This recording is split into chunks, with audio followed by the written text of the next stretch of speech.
Le Petit Prince, chapitre 4, partie 2. Ainsi, si vous leur dites « La preuve que le Petit Prince a existé, c'est qu'il était ravissant, qu'il riait et qu'il voulait un mouton. Quand on veut un mouton, c'est la preuve qu'on existe.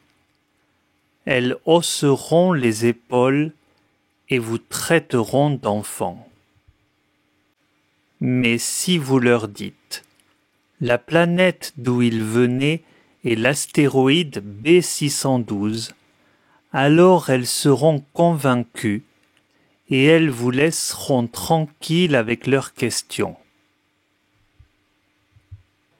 Elles sont comme ça. Il ne faut pas leur en vouloir. Les enfants doivent être très indulgents envers les grandes personnes. Mais, bien sûr, nous qui comprenons la vie, nous nous moquons bien des numéros. J'aurais aimé commencer cette histoire à la façon des contes de fées. J'aurais aimé dire « Il était une fois un petit prince qui habitait une planète à peine plus grande que lui et qui avait besoin d'un ami. » Pour ceux qui comprennent la vie, ça aurait eu l'air beaucoup plus vrai. Car je n'aime pas qu'on lise mon livre à la légère. J'éprouve tant de chagrin à raconter ces souvenirs. Il y a 6 ans déjà que mon ami s'en est allé avec son mouton. Si j'essaie ici de le décrire, c'est afin de ne pas l'oublier. C'est triste d'oublier un ami.